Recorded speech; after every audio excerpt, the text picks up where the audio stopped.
So, we recorded this episode several weeks ago, and since then, the world has really changed a lot.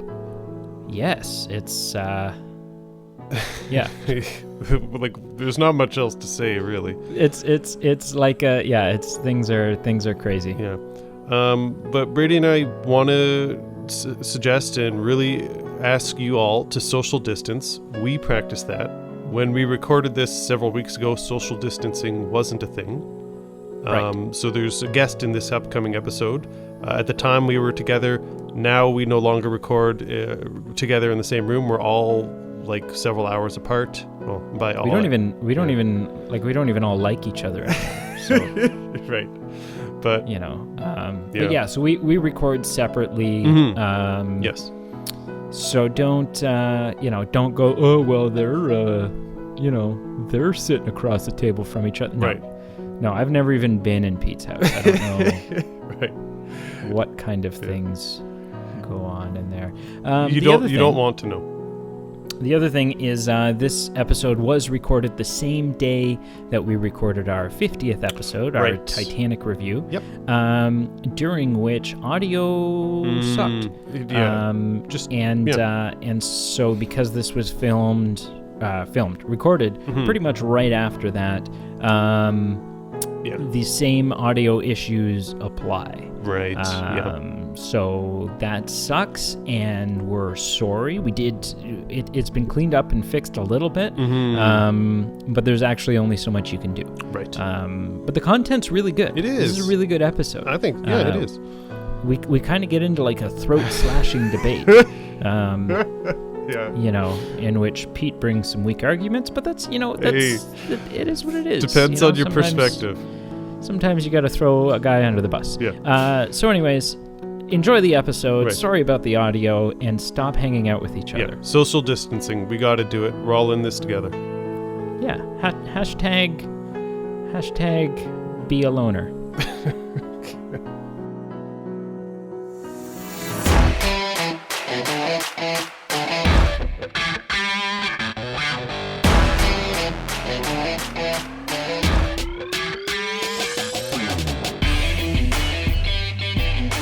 Episode 51, commence! Or 50, part B. What is that? Your kettle is so loud. Also, can everyone hear that in the background? International Women's Day. Happy International Women's Day. For the to next me.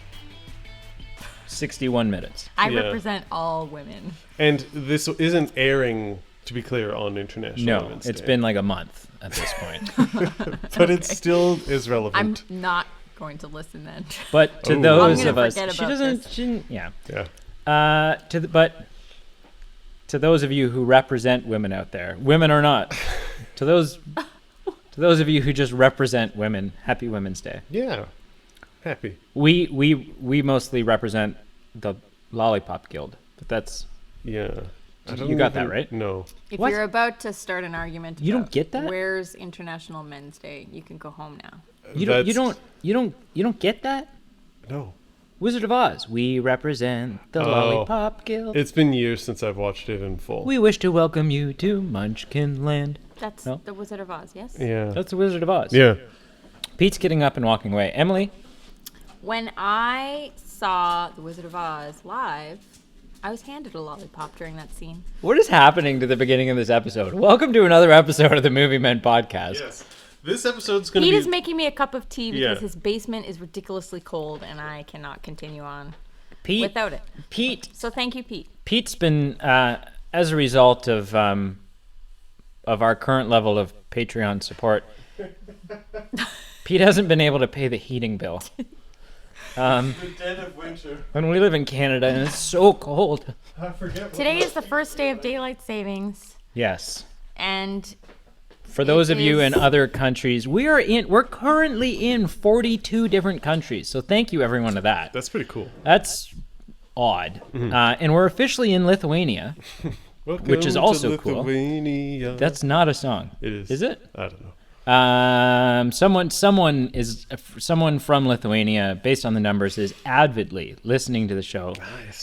My last name is Alashevskis, so that's my home country is representing. Represent.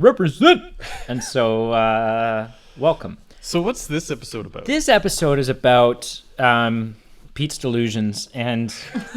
My delusions? No, this episode is about the greatest film of all time and evangelizing that to those who need salvation.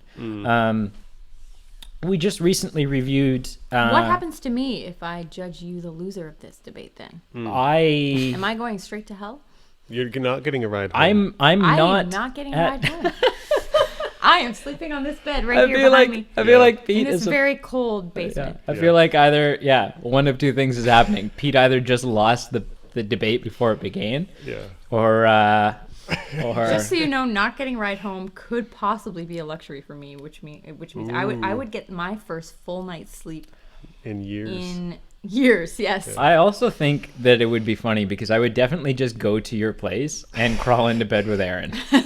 And you wouldn't notice till for a few days. Aaron, and you can get up with the baby. Aaron, Aaron doesn't listen to the podcast because he's a dick. So I feel like I can safely say this. Okay.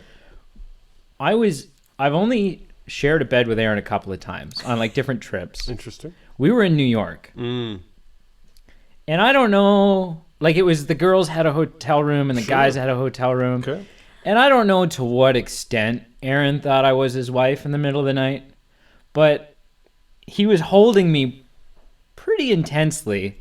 And I was rather, but he'd paid for the hotel room, so I didn't feel like I was in a position to really complain. At some point, you got to just put up with it. Yeah. But so there's that. Interesting. Aaron's.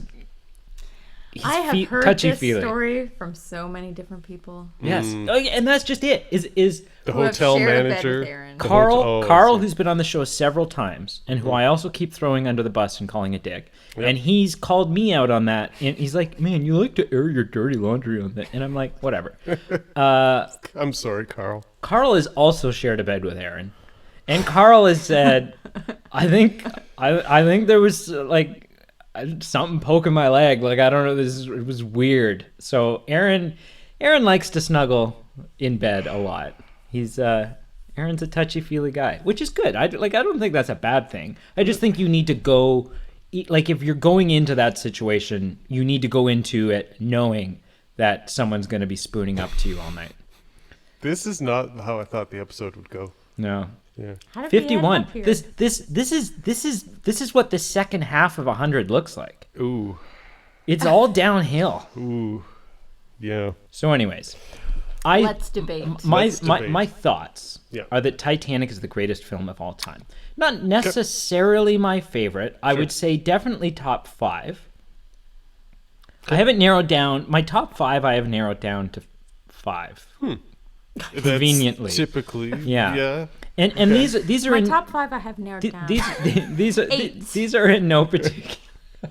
12. These are in no particular order, but these are the 5 films that if I could only take 5 films to a desert island, these are the 5 that need to come. Jurassic Park. Or if I could only preserve 5 films for the alien race to rebuild, whatever. Titanic. Sure. Sound of Music. I'm with you. Snow White and the Seven Dwarfs. I guess. Best Disney princess movie. Yeah. First full-length animated film ever. Full-length, yeah, that's correct. Do you know what the second is? Prince Charming doesn't even have a name. His name is Prince Charming. Yeah, that's his name. Yeah, that's his name. Certificate. So he has a name. Yeah. This one, and I get that I'm not in the, like, I get that this isn't everyone's cup of tea. Yeah. But Edward Scissorhands.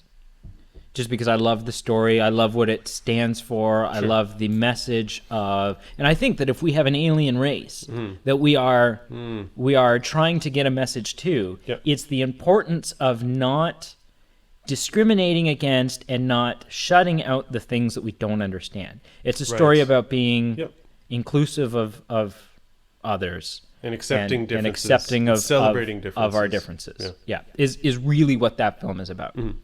And the 5th one, and this is cheating, I recognize that, but the 5th one would be the 3 Back to the Future films. Okay. Back to the Future as a...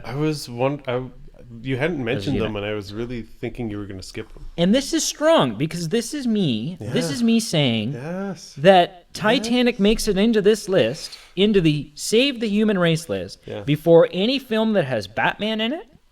Wow. Or mention of a Jedi or a lightsaber. Which is almost blasphemy. I'm acknowledging this is a sacrifice for you. It's a big deal. This is tough. And only one of them are Tim Burton films. So that's another, wow. You know. But they should all be Tim Burton films. Tim Burton's Titanic would be, so, really awful. It'd be a terrible film. Yeah, no. So I've got some groundwork I want to lay out here. Okay. Because I very much want to lay this out so I'm not misunderstood. But stating Titanic is the best film ever made. And just for the audience, I am appearing to looking at Emily because she is kind of the judge. Emily's here to moderate. Emily is here to decide who's how crazy and who's not. Our friendship proceeds. There's a lot. There's a lot on the line here. Anyway, stating Titanic is the best film ever made, or even that it's in like the top 3. You're reading this off of you. Have you actually? Yeah. He's got like a written thing. Yeah. Type A. So even that it's in the top 5 is to me just a projection of a very subjective opinion that I don't think you can hold up in a legitimate debate. I think you will lose this stance, and this isn't personal. I'm just saying you will lose it. Maybe not here, but in the living rooms across the nation. But someday for the rest of your life. Or just of the people that are listening to this show. What I will admit is that Titanic, the 1997 version, is a fantastic film. It's a brilliant film.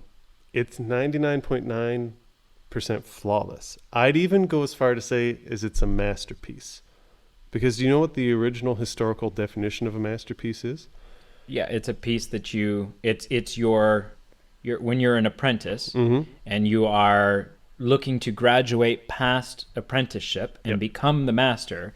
You whether you're like a woodworker, this would be your prized piece, the piece of your career that says everything and demonstrates your Mona Lisa, that demonstrates all of your skill.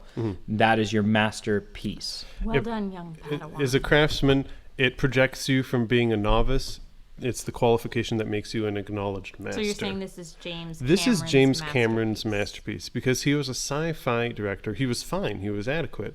But this is what really catapulted him to the next level. T2. T2 was like that film so good. I'm just saying. Amazing. Compared to Titanic, though. Oh, compared to Titanic. That's like one of the only instances I can recall. Sorry, I'm going for Terminator because sequels usually suck in comparison to the original, but that is the one exception. So, side note. I feel with this, the burden of proof, I feel my point is easier to prove, and it's harder for Brady to prove his point. Because my approach here is I'm an agnostic. I acknowledge that 100%. I'm an agnostic. I'm not saying it's so much easier for me to say it's any of the other multitudes of movies on this earth, but it's just not Titanic. I'm not an atheist saying there is no best movie. I'm just saying it's impossible for us to know. A Titanic atheist? Is that no? Titanic agnostic. He's not. He's saying he doesn't. Yeah. So I don't have a top 5, but some of the movies that I will reference in our discussion are some of my top movies. But actually, in all seriousness, your top 5 movies are pretty legit. Okay. Yeah. How do we dive into this? I feel like you just did. I feel like that was your opening statement. Yeah. Where do you want to take it? Okay. So my opening statement. Please. I acknowledge that my position in this debate. Actually, can I just stop you? Do you know how many, the cliche meme of you having an argument in your head in the shower and planning it out? Do you know how many showers I've had thinking about this debate? Do you know how many times I've pictured you while in the showering thinking about this debate? 0 is my guess. It's one, if any. Yeah. Okay. Yeah. Continue. My train of thought is gone now. No, so I fully acknowledge that my position in this debate is one considerably more difficult than yours. For sure. I think it's easier to prove. I think it's easier to disprove something than it is to prove something. And I think it's easier to. I think it's very easy to argue the stance of, well, we just don't know. Well, Sure. well, but that is your opinion. And I think it's for those reasons that I have a possible firm ground to stand on. Because your answer, your stance is such a generic, easy throwaway stance. It's a non-stance. It's a non-stance. So it's a very kind of it's a blanket answer. It's a it's a whatever. Right. I'm not looking for you. I'm hoping for you not to debate. I'm hoping for you not to debate the notion that it's impossible for us to know which one is. And I'm not even necessarily looking for you to debate which movie is. Okay. My debate is going to be the reasons why Titanic is the greatest film. Okay. I'm hoping that your debate will be the reasons why it's not. You might be disappointed. Okay. Because when I watched this movie, I don't have problems with this movie. What my debate more is about is I've picked other movies that I think are more likely the best movie ever made. Okay. And I'm telling you why I think those Perfect. movies And are I that's- the wanted best to movie ask And that's that fine. if you don't think Titanic is the greatest Yeah, film which ever one made, do you- Which ones do you what is the greatest film ever made, in Pete's opinion? Yeah. Because my question would be, Right. or my thoughts would be, if I believe that Titanic is the greatest film ever made, and your stance is it could be, Right. But we'll never know. But we'll never know, then Yeah. that's kind of a vote and a half for Titanic out of 2. Yeah. Right? So at that point Titanic wins. If I'm saying yes, absolutely, and you go, maybe. Maybe. Yeah. Then for sure. then it wins. Yeah. Then you just haven't gotten there yet, but don't worry. Stick with it. Okay, so I'm curious. If Titanic is not the greatest film of all time, it is. But if it's not, then what is? Sure. So I'm not going to tell you like a list of like here are the 5 movies. I'm going to tell you category by category why this one is, and you'll see where I'm going with this one. So why an argument that I'd make that is the greatest movie of all time, based on the category of being most influential and groundbreaking in the history of cinema and creating film. Star Wars Episode 4. Potentially, but no. I mumbled. Not Star. Yeah, she said Star Wars. She mumbled. Sorry. This movie is deemed by many the greatest film ever made. Also from people such as, and the company you keep, so like... So help me God, if you say Top Gun, I will fly over this table. Yeah. So Top Gun, no. I believe it's important the company you keep. So if someone like Martin Scorsese, someone like Steven Spielberg, someone like the American Film Institute all consent that, yes, this is the greatest film ever made, I think Citizen Kane is the best movie ever made. Specifically for how influential and groundbreaking it was. The editing and camera positioning that the... What are you typing over there? He's typing why Titanic is the best movie ever made. So it's... Why Titanic is better than Citizen Kane. He's looking up arguments. Well, let me just tell you this. This movie predates Titanic by a lot. So 1941. The editing and camera positioning that they used was revolutionary. But even for being a movie so old, it conveys a very interesting, fascinating human story, but still on a personal level. And just how groundbreaking it was for its technical achievements. I think it's... I would put Citizen Kane ahead of Titanic. It's good. It's an incredible movie. It is. Have you seen it? Yeah. Okay. Okay. And I'm not even going to delve into the fact that James Cameron did not write, direct, and star in Titanic, and Orson Welles did with Citizen Kane. I won't even go there. I mean, because it's apples and oranges. I mean, James Cameron wrote and directed it. He just didn't star in it. I mean, James Cameron as Leo or as Jack Dawson would have been. I think he could have pulled it off. He sold himself short because he does end up marrying. I don't even know what James Cameron looks like. James Cameron is married to the actress who played Rose's granddaughter. As a result of they kept it completely professional during the thing, but on like the last day of shooting, he asked for her number. or whatever. Yeah. Interesting. So now they're married now, happily married. Yeah, and they're a Interesting. cute couple. And they punched out a couple of kids. Yeah, who got married as a result of Citizen Kane? No, I'm just kidding. That's such a weak argument. No. But it's valid. Okay, so Citizen Kane is an incredible movie. Sure. There's nothing in Citizen Kane, Citizen Kane is very well written. Yep. The acting in it is 1940s acting. Sure. It's not, by today's standards, It's different. You wouldn't look at it and go, oh, Oscar, right? Like it's Right. from an acting standpoint. Sure.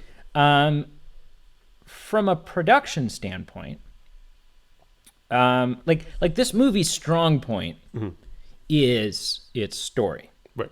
And its portrayal of the story. Yep. Not so much its production. But how it's filmed, like yeah, but the features that they use. But there was no, like, I wouldn't say they faced that they had to overcome any crazy challenges in order to make this movie, or pioneer any new crazy that's fair. film techniques, right? Like when George Lucas said, "There's nobody out there right now who is capable of doing what I want to do with Star Wars. Right. I need to create, so I'll create ILM. I'll create Industrial Light and Magic, right, because no one else is capable of these special effects, so I just need to make my own effects company." That's groundbreaking. That's true. And I don't think Citizen Kane does that. No. It's very strong. Yep. Citizen Kane, I don't think, because so much of Citizen Kane. Have you seen Citizen Kane, Emily? No. Okay. I haven't. So no, it's okay. That might not bode well for me. That's okay. But I know of it. I think Citizen Kane would work almost equally as well, because we're talking about best film, sure, not best story, nope, not best whatever, right? Yep. I think Citizen Kane almost works equally as well as a really good book. Titanic wouldn't have the same impact. I feel like you could read Citizen Kane, a novelization of Citizen Kane, and really be moved and impacted in all the same ways, because it's the story and it's the dialogue that really, drives that movie home. Whereas Titanic, you just, if you were to read a book of Titanic, you lose the scale, you lose the imagery.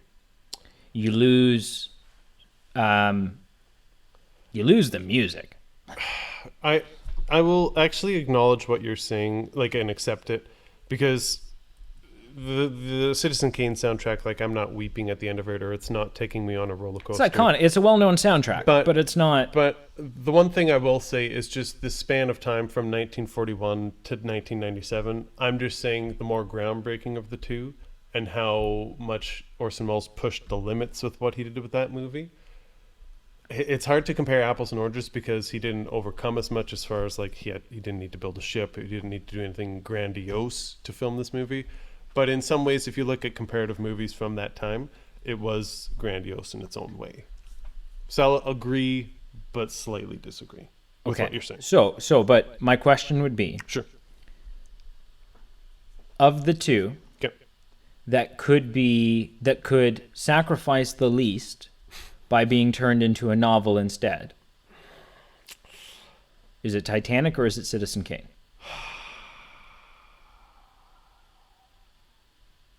I don't know, because there's a few iconic scenes that I picture from Citizen Kane, because I get what you're saying. I'm not disagreeing that Citizen Kane is a better story. Yeah. I don't think it's a better film. I don't know if I can argue that, because there's a few iconic scenes that I can't picture transitioning effectively to a book. Okay. So I don't know if I can answer that. And I mean, it's tough, because you have to remember too, people go, you could say the same thing about Jurassic Park. You would say, sure, I can't see translating that into a novel. Well, it started out as a novel. Right? So, yeah. Okay. Well, I guess that's argument number one, and we need to, unfortunately, turn it over to Emily. Yeah. She sips her tea. Who looks says, "How much do I want to ride home?" So point number one. Citizen Kane, a movie that's but it's got not fair because I haven't seen it. But it's. I mean, you've got the arguer of that standpoint, kind of agreeing with some of my points, and like I said, better story for sure. That's not what we're debating. We're debating better film. Yeah. So maybe, perhaps, I'm gonna have the one last thing I want to say in my last defense. In interviews with Steven Spielberg and Martin Scorsese and the likes, do they sit and say, what James Cameron did with Titanic has influenced my work? Or do they sit in an interview saying what Orson Welles did to the industry shaped how we make our work today? I don't know because I haven't seen either interview. I'm telling you right now, that's what they've said. And you know for certain that they haven't said that about Titanic? Or just not in the interviews you've seen? I think we're at a victim of time for that because we need more time to the directors who are our age watching Titanic when it came out need a few more years to grow before they become the influenced generation. Right. So you're saying Citizen Kane shaped the Hollywood industry? Yes. The filmmaking industry. I don't know. I think that comes down to what you consider to be the most important factors when deciding what is the greatest movie ever made. Is it influence in the real world, or is it just your experience while watching the film? So, like you said, apples and oranges. So I might have to give this one to Brady because I do think that Titanic has more categories that are just outstanding. Okay. Not having seen Citizen Kane, but I do think a lot more effort would have gone into the filming of Titanic, and they did knock those things that were difficult out of the park. That's fair. So I'll put one notch on the belt for Brady. Yeah. Spielberg. This is a quote from Spielberg. Okay. Leo wouldn't have been talked about so much had Titanic not been such a Titanic phenomenon. I think Titanic actually kept Leo from working, and I think right now he's reborn. He's going to start working, right? Yeah, whatever. But he says like Steven Spielberg acknowledges Titanic as a gargantuan phenomenon. For sure. Cool. All right. Hit me with another. All right. I'm more in the business of counter arguments. For sure. This one's a little less debatable. It's more just if you find this in agreement of how significant it is. So I'm going to go the angle of most financially successful. Because as we alluded to, Titanic is the third highest grossing film of all time. But it's important to compare apples with apples and oranges with oranges. So I'm saying that Gone with the Wind is the most financially successful film in box office history because it's the number one earning film adjusted to inflation. Adjusted to inflation, it's number one. And bear in mind, it's still number one even without, unlike Titanic, even without having 17 re-releases in 3D, 100th anniversary, James Cameron's defined director's cut, Blu-ray release. It's a Tuesday, so we have another edition coming up. How many times has Titanic just soaked that sponge dry and still Gone with the Wind is number one adjusted to inflation as far as financial earnings? That's what I would say about that. Okay. I'm just Googling something here. Yeah, for sure. Google is a fancy tool. It is. Doesn't it make you feel smarter than you actually are? This episode was brought to you not by Google. I wish it was. Gone with the Wind. So, okay. Okay. So, yes. So, adjusting for inflation. Yep.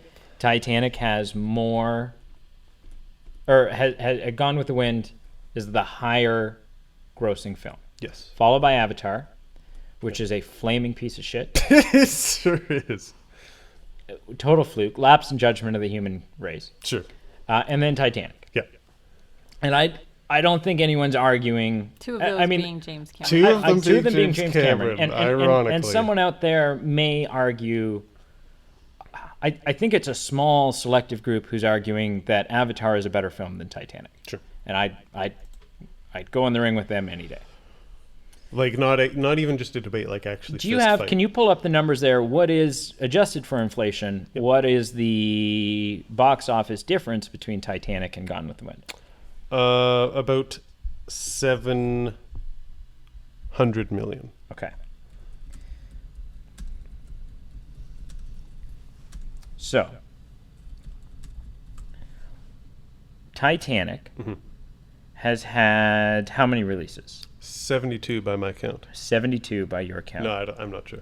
I think it's just theatrical runs. It's had 2. It came out in 97, and then in 2012, it had a re-release in 3D. Potentially. I'm fairly certain there was not just the 2. Okay. Any more than that. Gone with the Wind was released in 1930.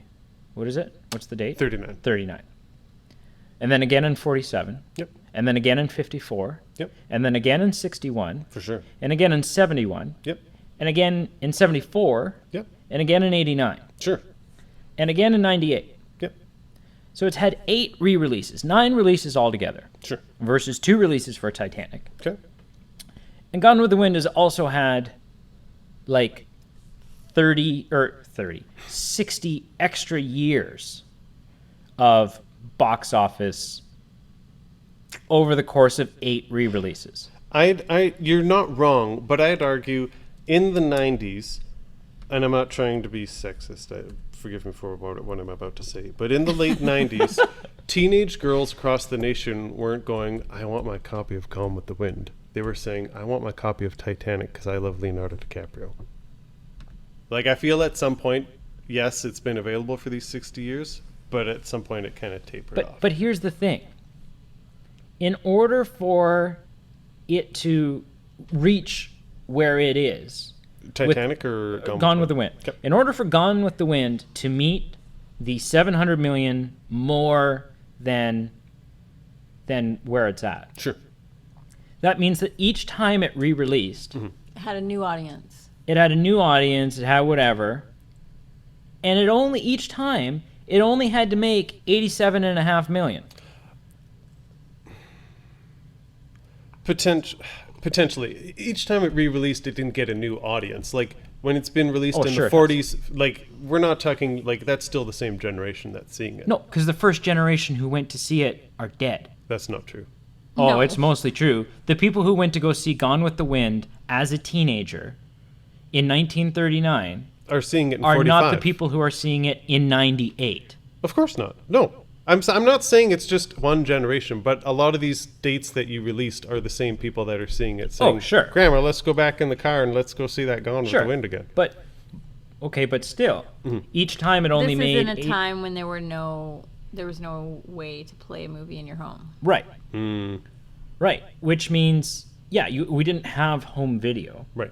But the counter argument to that is Titanic has home video revenue in its overall worldwide gross. That's not included in box office. Box office is theaters only. I don't think this is box office. This is just worldwide gross. Okay. So but since then, Gone with the Wind has been probably remastered on like it would have been on VHS, it would have been on Laserdisc, it would have been on Laserdisc, on DVD, it would have been on Blu-ray. It's probably now on 4K. Right. So I guess you're saying my point about Titanic having the advantages of additional releases is negated, but it's still. I'm saying it had 7 less re-releases than your film. Right. Okay. And so yes, it's had the advantage of a re-release. Yep. But not near as many as Gone with the Wind. Yeah. In a time. Don't you think if Titanic had re-released that many times, it would have just... Yeah, so here's the question. If Titanic, like, we're sitting here right now, we just finished the Titanic episode. Sure. And everyone's take on this was, if this thing ends up in the theater, bet your ass I'm going to buy a ticket. For sure. Right? If Gone with the Wind shows up in the theater tomorrow, I'm not really interested. Have you seen it? No. But that doesn't change the fact that I wouldn't go out and watch it. Right. I'd maybe watch it at home. Yep. But I have no interest in seeing it in theaters. Sure. Right. And yeah. So I guess, yeah. So Emily poses a great question. So the question is, if Titanic had over the next 60 years, if Titanic has 8 more or 7 more re-releases, do you truly believe that it wouldn't make up $700 million over the course of those 7 re-releases? I guess that's a question, potentially.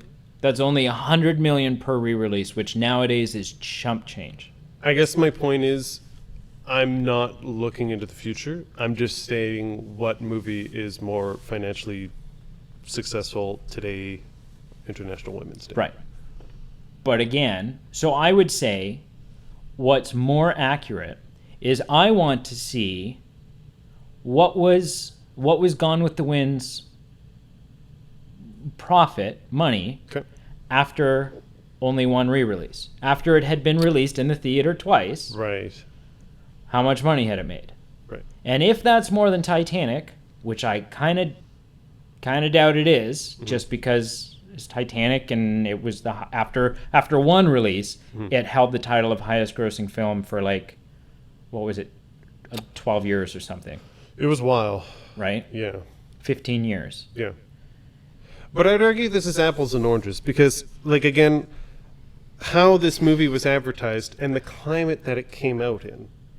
Like, of course, a movie coming out in modern day celebrated as much about something like Titanic, something with Leonardo DiCaprio, something with Kate Winslet.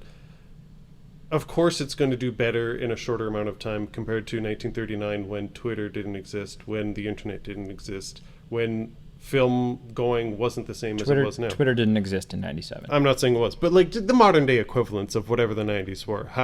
Social media, pop culture. There was no social media in 97. I don't know why I said social media. Pop culture, MTV. Okay. Those things did exist. So I don't know if you know this. Sure. And it's well documented in many documentaries about the film. Sure. Everybody, pretty much except for James Cameron, was certain that Titanic was going to be an absolute bust. Really? No one was going to go see this film. It's a film, and we already know the ending. It's a film about a ship that sinks. What's the point? We want to watch it. What's the point? And so, but everyone still went. There were mutinies within the crew because the film was over budget, past its schedule. Do you know what the word mutiny means? Yes. So like people actually quit and like put James Cameron in a rowboat and pushed him off? People were no. Okay. People, but someone sat in the director's chair over his job. I'm the captain but now. Very close to mutinous. Sure. Like people were losing their minds. People were done. People were wanting to boycott and find a way to get off the film. Sure. Nobody thought that this film was a huge surprise when it did what it did. Sure. Because everyone thought, why are we making a film? Why are we making a film about something we already know what the ending is? Sure. What's the point? Yep. Nobody thought Star Wars: A New Hope. Exactly. Nobody thought Star Wars was going to... George Lucas, no one would fund it. George Lucas had to fund it himself. He mortgaged his home and did stuff in order to fund Star Wars. Yep. Which So is what's why your point? which is why not only is Star Wars... I'm just saying that like it's... I'm counter-arguing his notion that Titanic was set up for success because it was this praised thing that everyone was excited to go see. And it wasn't. And it wasn't. But like a barn full of kerosene and dynamite and your Uncle Joe's firecrackers, once the fuse was lit, the snowball effect just took effect. And that movie blew up. And do you know that that wasn't the atmosphere, the buzz around Gone with the Wind? I don't know that. I don't know. So that's, I mean, I have nothing else to argue. My argument is you're saying it's more financially successful, and I'm saying without telling me exactly how much it made after one re-release, that's an invalid argument. So I'm not making the argument. Target audience. I'm not making the argument that per capita it's more successful. I'm just saying point blank, Gone with the Wind was more financially successful. Okay.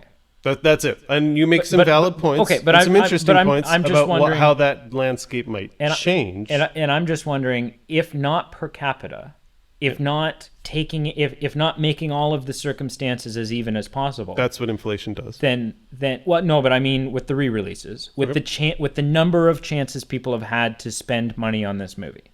Right. Without making those equal, then who cares? Who cares that it's made more? Of course it has. Right? It's also made more than, like, if we're not going to equal the number of releases, then it's also made a lot more than the movie that hasn't had a release yet. So we're still talking about movies that have had, like, benefited from re-releases. One of them was Star Wars: A New Hope. Yep. And it still ranks 4th on the list, with Gone with the Wind being number 1. Okay. So I'm just stating, like, yes, it's had more time. Which then again makes it a better film than Gone with the Wind, as far as box office goes, or as far as finances go, because it's covered close to the same amount of ground in a much shorter time, and with much fewer releases, with much fewer shots at the net. It made almost the same basket, but it took much fewer shots in order to do it. Where Gone with the Wind made a lot of baskets, but it also took a shit ton of shots in order to get there. You make some interesting points, but I'm not buying it. That's fine. I'm staying with my original point. You don't need to. Emily does. Okay. I'm not here to convince you. What say you? What say you? They're just looking at me. Yikes. Okay, well, I was thinking about the target audience of these films. Okay. Just because I think by adding a gratuitous nudity scene,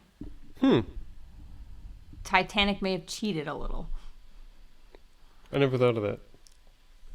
Potentially. Because I mean, whenever there's new, like, look, remember your teenage self. Sex sells. It does. In media.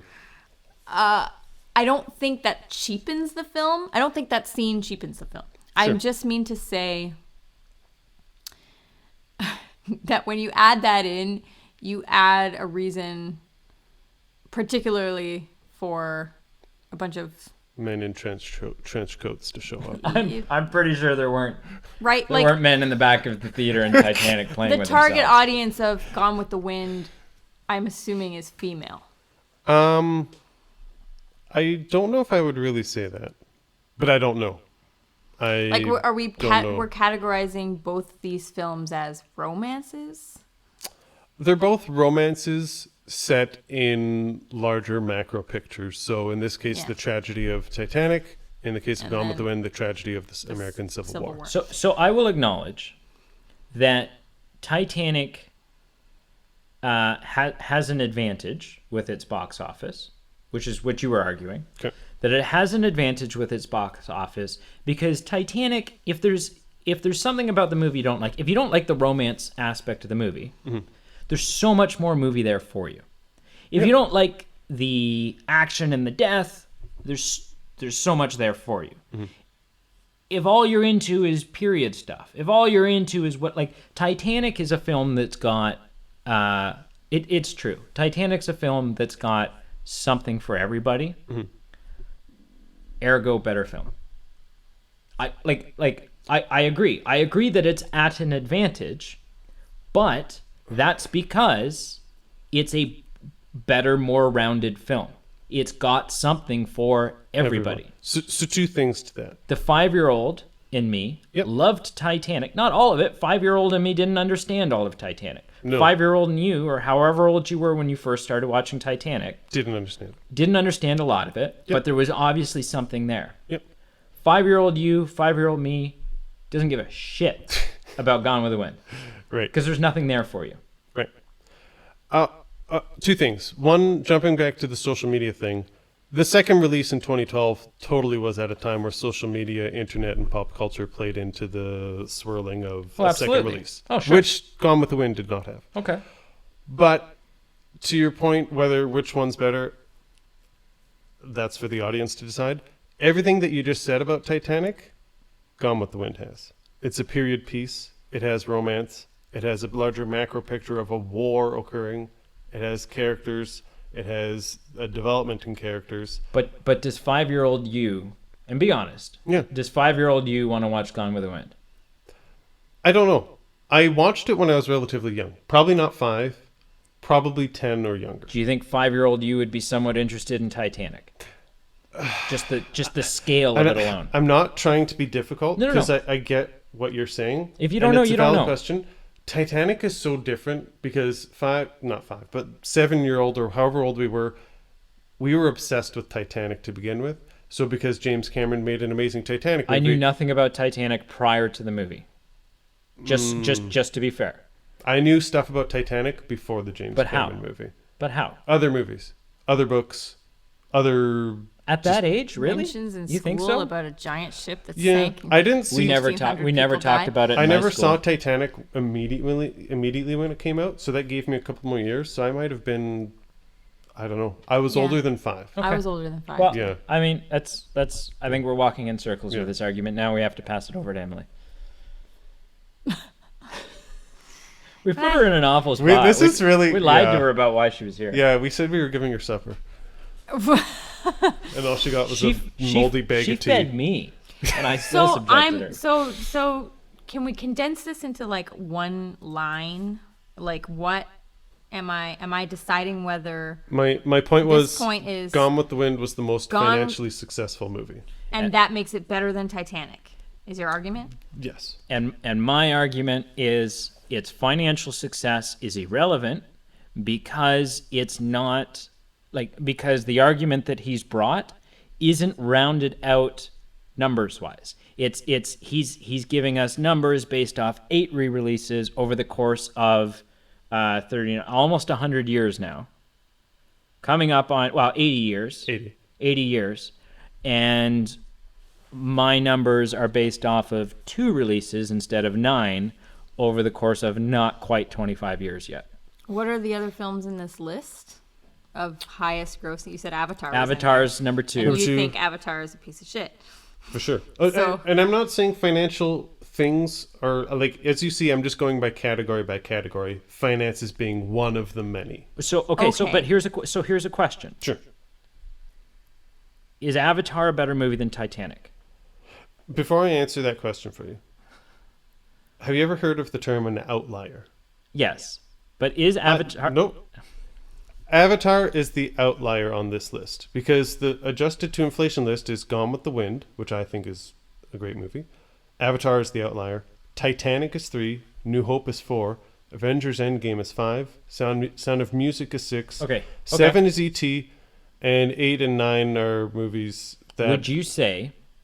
They're all big movies. Would you say that A New Hope is better than Endgame? Define better. A better film. Is A New Hope a better film than Endgame? I probably would. And is Endgame and A New Hope a better film than The Sound of Music? Be honest. Better for technical... Star Wars for technical achievements? Film. Just overall, is either A New Hope or...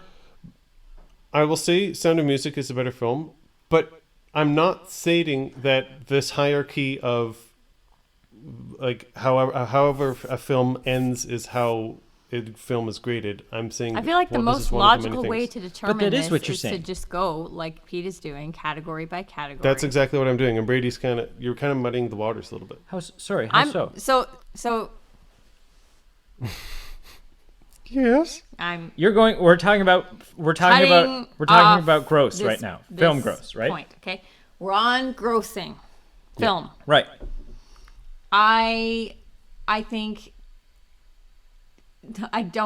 this category has to go to Pete, because if it's the highest grossing, it gets a point. That's all I said. I'm not saying it's the best movie because it's the highest grossing. Yeah. I'm just saying it's the highest So we're grossing. going But that's through. what we're Look, arguing. we're going through category by category, and if at the end of the day Titanic has more points, Titanic wins. But this point goes to Pete and Gone with the Wind. Okay. So, but I'll just say that while we adjusted it for inflation based on date, we didn't adjust it for how long it's been out and the number of releases. So I would say, I'll concede that point to you. Well, that's just too bad for James Cameron not releasing it more times than twice. But he did benefit from DVD, Blu-ray. Yeah, for sure. And so is Gone with the Wind. But but I'll say, I think it's impressive that Gone with the Wind is number one. Because for sure. It's an old film. Oh, for sure. Well, and a lot of the films on that list are. And it's harder for, at that time, it was harder for word to get around. Yeah, no, for sure. Than in 1997 when Titanic came out. And certainly 2012. Absolutely. When it came out again. Absolutely, I'm conceding that point to you. I would just say, I think I would be curious to know. I'd be curious to see the how much money it had actually made after one release, or after two releases, right? Or how much did they make on their initial release? It'd be interesting to know, was it top heavy? Like you're saying, was it the first two initial releases and then kind of just crickets over the next few? I'm curious, and I'm not going to try to get the point back. I get your point, because it does seem unfair that obviously the more times you release a film, the more money it's going to make. Mm-hmm. Oh, and I'm honestly, I'm just curious now. But I'm just curious. But now. how many, from a ratio perspective, Titanic has always been available for home release. Yeah. So Gone with the Wind has not. Yeah. So original release. So for people to see it again, they had to go see it again in the theater. Yeah. Original release. Okay. Worldwide. Okay. Gone with the Wind made $391 million. Okay. Worldwide original release. Okay. Over all of its releases,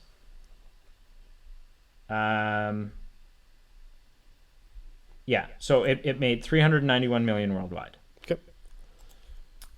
Titanic, on its original release, made $1.8 billion. So that's what I would say. Like if you really want to compare apples and apples, you got to pick the same number of releases, and do that. But what's your next category, sir? My next category We're already an hour in. is... How many categories do you have, Pete? How many billion did you say Titanic? 1.8. So 391 million in 1939, adjusted to inflation, is the equivalent to 7 billion. Actually, no, that's not true. 1997. There's no film is made. 7 billion. Sorry, 4.6 billion. I think that was adjusted to. There's no way any film not adjusted to inflation made 391 million in the 30s. Potentially. During the Depression. Yeah, people still went and saw films. 391 million? Yeah. I don't know. I would argue Worldwide? that, but that's fine. Yeah. Yeah, that's hard to say. My next point is tackling the whole building a Titanic. We had to tackle this insurmountable challenge from a technical production live set perspective. So my definition here is just what had to be done to create the environment to film the movie. Okay. Because by your own admission, Titanic was very CGI light. Very. There's a couple scenes, we talked about them, that couple of you extensions. can tell there's CGI, but overall, it's a real set, real locations, etc. But there is still CGI used. Sure. My example is from a 1959 movie that had scenes set on similar scale of just magnitude that used zero CGI. Ben-Hur, 1959. I'm like, are you going to talk about the Ten Commandments? The chariot race, battleship scenes, just for the time. And incidentally, it actually had a massive production value. Massive. Like hundreds of millions of dollars in 1959. Yeah. So Titanic, is that your argument? My argument's pretty much 2 sentences long. My only other more modern day example, so I'm going to use 2. So Ben-Hur's the kind of gold standard one. The more modern one is Lord of the Rings. Lord of the Rings did use some CGI, yeah, but it was very, very heavy on the real sets, real horses in a field, walkable sets, real landscapes, miniatures, like just it was. Sure. Camera shots where they were making Frodo look smaller than Gandalf. So my two the examples, forced perspective shots are very cool. My 2 examples would be Ben-Hur, Lord of the Rings for technical production, live set perspective. Okay. So as far as production budget goes, sure. Titanic at the time with a $200 million budget set the record for most expensive film ever made. Right. That's just on record. Yep. I completely reject your Ben-Hur argument. Okay. Because you are arguing that a film didn't use technology that wasn't available to it. Yeah, obviously. Obviously, Ben-Hur didn't use CGI because there was no CGI. Yeah. And the only way it becomes valid is if you can get the director to give us a call and let us know that had that technology been available to him, he still wouldn't have used it. Whereas Titanic was a film that could have CGI'd a hell of a lot more than they did and chose not to, chose to go practical effects, even to the point of saying models, because the opening shots of Titanic, mm-hmm. while some of those are like the underwater scuba stuff, while the majority of those are real footage, sure. Some of those shots aren't. And I would challenge you to sit and tell me which ones are real and which ones aren't, which means they could have easily done them all with models. They could have done it much cheaper, much easier. They could have faked it, mm-hmm. and they chose not to, right? They made choices when they could have used computer technology, they could have used models, they could have used whatever, and they chose, no, let's, like, for the integrity of this film, mm-hmm. there's no way we can have a Titanic film and not have the biggest cast member be the actual ship. Right. As far as building it goes, yeah, I mean they reconstructed the Titanic. They built, like, the sheer scale of the movie Titanic. I just it's mind-boggling for someone who's studied a lot of film stuff and has made some really low quality videos himself. Mm-hmm. I can't wrap my head around all that they did with Titanic to build the ship in the sections that they did with the bow, or the back of it, I think that's the bow, mm-hmm. Tilting up to I googled it like before we did the podcast and I already forget. on this hydraulic thing that tilts and does all this stuff. The fact that all the interiors, they rebuilt the grand staircase, they rebuilt whatever. Yes, Ben-Hur and Lord of the Rings had practical effects. Mm-hmm. And Lord of the Rings is incredible. I'm like I said, I'm discrediting Ben-Hur. I think Lord of the Rings is a worthy argument. Sure. But I would say where Lord of the Rings kind of lacks is in their set building, which admittedly their set building, we're talking about like achieving visual stuff and building sets, right? A lot of, with the exception of Bag End, and one or two other, like some Rivendell stuff. A lot of Lord of the Rings sets were just New Zealand landscape that they found, and then used some CGI to change the background, extend that, remove a mountain, add a mountain. Mm-hmm. So there was a lot of sort of landscape CGI work done with that. And the only thing But alternatively, there were some places where they literally just went to a remote location and built, like, the Rohan Kingdom. Yes, and that was really cool. That's incredible. And it's still there. Some of it. Right. But I think the trouble is because there were only ever different artists' renditions of Middle-earth, there was a lot less scrutiny that they were going to be under. There was scrutiny, but there was a lot of freedom. Sure. There was a lot of, really, we can make this look however we want. We can design this however we want. Our Rohan's going to be our Rohan. Right. At the end of the day. Titanic, not only did they have to build this incredibly massive ship, it had to be so perfect.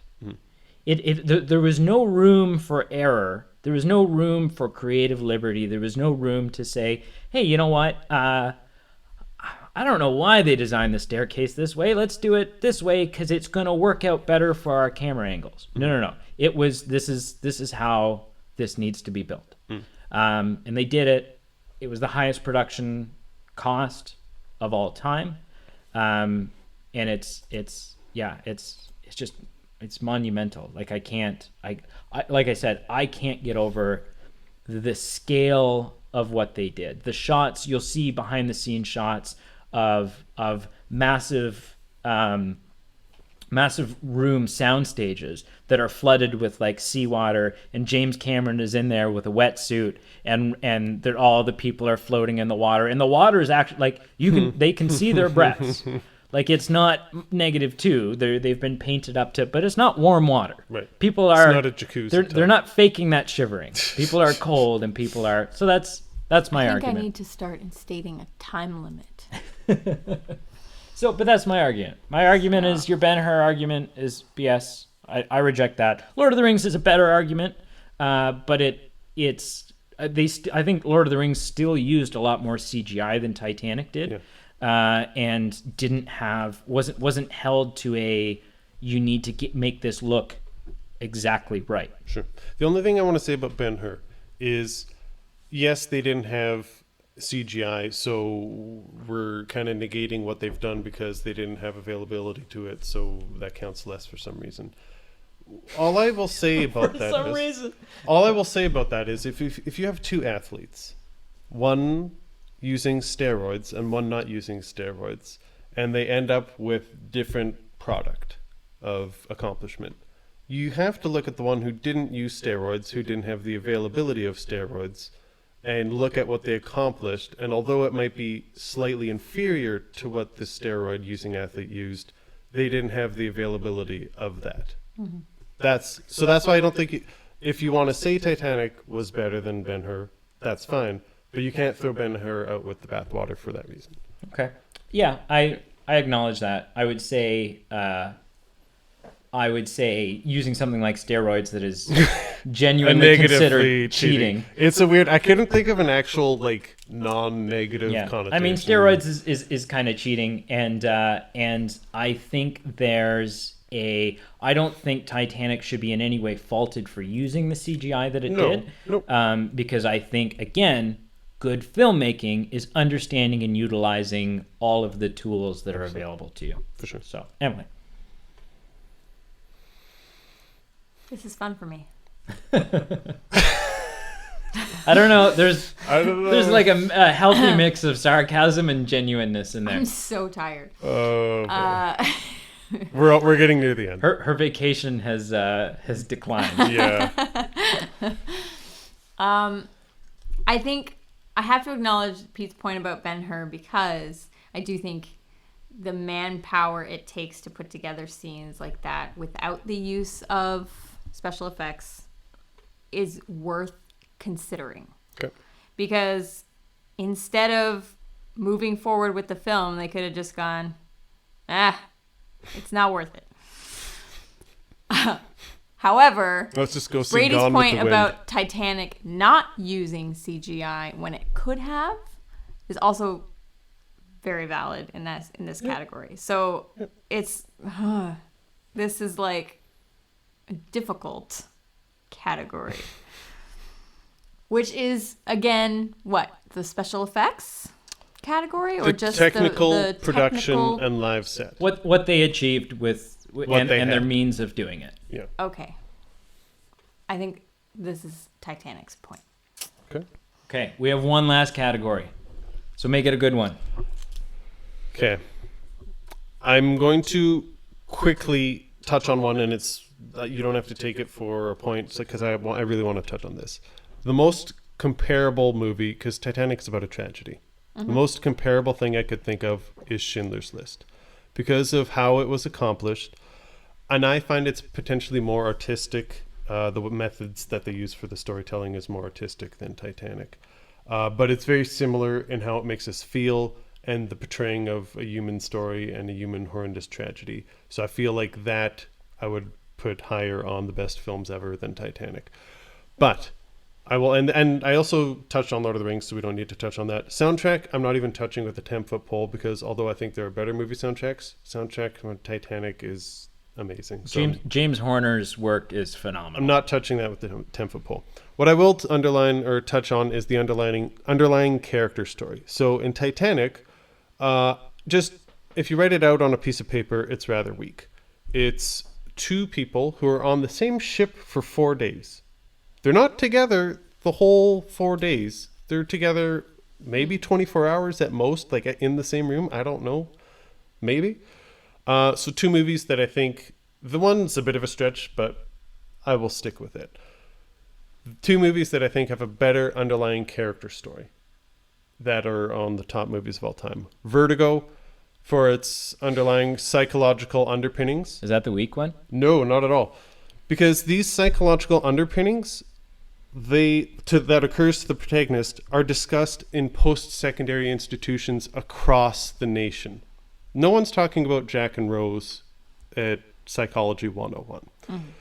This one's a bit weak, but it's kind of the subjective example. A better example of a more complex underlying story is Castaway. The actual love, not just, hey, I met you 4 days ago, but actual love of two individuals, which is ended when one is presumed dead, the other then returns, and then they have to move on with their life with the way that things have unfolded. So the weakness of the underlying story as far as romantic character interaction. So the topic is character storylines? Yeah. Okay. I really disagree with the Vertigo one, but I think Vertigo, although I enjoyed it, is just overall a screwy movie. Yeah, it's weird. Castaway is another film I adore, and is really, really good. Doesn't make my top 5, would definitely make my top 10. It's pretty good. And I think you've undercut yourself, and this can't be used against me because there's no self-incrimination here. I think you've undercut yourself because I think really the relationship that you should look at in Castaway is Chuck, the Tom Hanks's character, relationship with himself. For sure. And that to me is the most interesting portion of that. Titanic, so you've touched on Jack and Rose. Sure. That's fantastic. There's so many different storylines that are happening in this movie, though. As opposed to the other, like the two that you've suggested, there's really only one storyline, and it's kind of a main, especially Vertigo. Like Vertigo, you're constantly following Jimmy Stewart's character. That's just the story. Yep. And I mean, Castaway it's him, the volleyball. Like it's, who knows what they were doing when no one was looking, but there's one story. But the underlying story with Helen Hunt is a main factor. Sure, but we never revisit it. We never see Helen Hunt without Tom Hanks. Helen Hunt's story is always still just Chuck's story. Right. Titanic, as far as, so you've got Old Rose, and you have her coming to terms with, not even coming to terms with, completing her unfinished business. She's making peace with the story. She's opening up and telling the story that she's for who knows what reasons have kept inside of her all this time, and doing so to the degree that she's able to let go and move on to what is eventually or essentially reuniting with Jack. Right.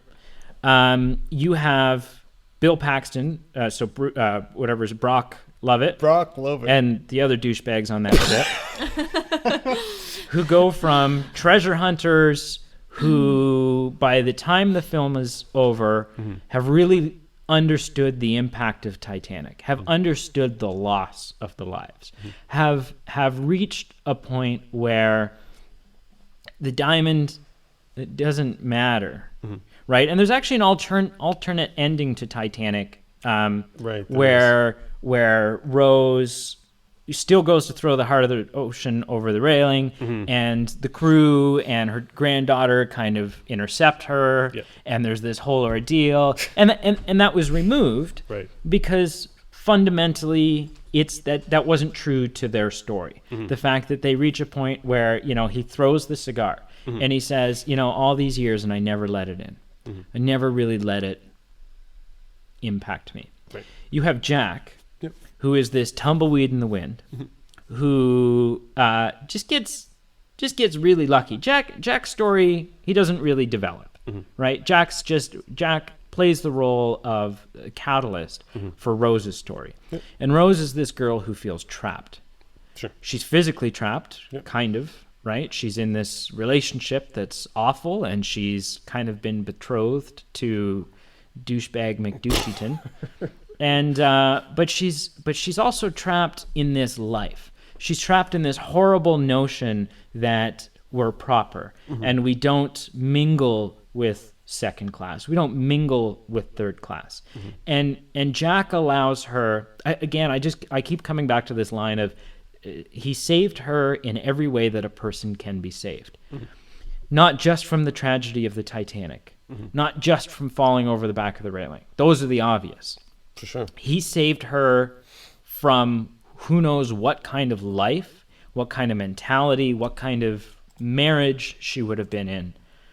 He saved her. So her story alone is incredible. Right. And then, I mean, you've just got this inkling of it, and there's too many of them to unpack, but just the story overall of all of these individuals who lost their lives, lost their, you see it in the woman who's crying on the Carpathia, who's talking to the guy looking for her husband. There must be another passenger list. There must be a, right? So you can even just from that infer like the impact of these character stories and where they go and how it you know.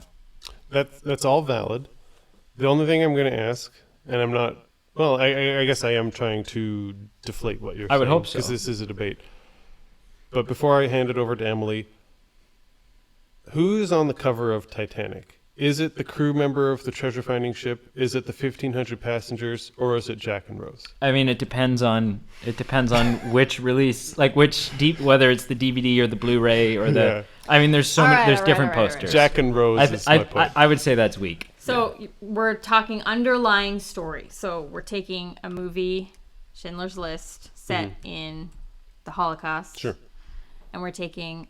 No, Castaway and Vertigo. Castaway and Vertigo. I just touched on Schindler's List as it was a comp. Yeah, that's okay. He's not using that to argue things. You can keep it in the back of your mind for those listening at home as a point for Pete. Okay, so Castaway and Vertigo, which I have not seen. Okay. I've seen Castaway. You're not missing a lot. Vertigo. Yep. Also, Tom Hanks is the only one on the cover of Castaway, so Helen Hunt's storyline is now irrelevant based on your man, so I had it in my head that whole time that we were comparing it with Schindler's List, because personally I think there are better love stories than Jack and Rose, like a lot of love stories that are better than Jack and Rose. Yeah, from a love story standpoint, sure. So what makes Titanic compelling is not Jack and Rose. No, I don't think. Sure. So, but if we're just talking, like, we're talking overall story, then we're not talking like some additional story used to push forward telling a historical, you know, we're adding some emotional attachment to a real thing that happened. Yeah. Castaway is not a real thing that happened. So I'm finding it hard to compare these films. For the very reasons that we talked about, underlying character story, I can throw character Schindler's development- List into here. What? No. I'm doing Your it. argument is over. It's been passed over to Emily. No way. Character development or like, compelling story. Like, Castaway is strong because it's just Tom Hanks on a deserted island all by himself. Does he really grow or change that much though? Like I'm not trying to like I'm trying to think, because I really enjoy that movie. Right. I'm thinking Tom Hanks at the beginning of the film versus Tom Hanks at the end of the film. He's gone through this thing, but he's not, like, there's not really anything wrong with him at the start of the film. There's no growth that he needs to go on. There's no journey. It's just a really unfortunate thing that happens to him. I think if you take away the giant ship and the like 1,500 people dying and the tragedy of this whole thing, you're left with a pretty weak thing. Well, so you can't really. If you take away Tom Cruise being stuck on the island, you're stuck with a very weak thing. Tom Hanks. Or Tom Hanks. Yeah. So sorry, I'm thinking about who I want to have stuck on an island. I'm finding it hard to compare these two films because it's also really late. So so just character and story development. Which do you think is? It's not even character story development per se. Just the underlying character story. Okay. It's character story. Yeah. So the story of Vertigo, Castaway, compared to just two teenagers who don't know what love means. Which I would partly agree with. I do think there's this like selfishness with Jack and Rose. There's this like but often nobody exists often but love us. is. That's love. That's accurate teenager love. Sure. 100%.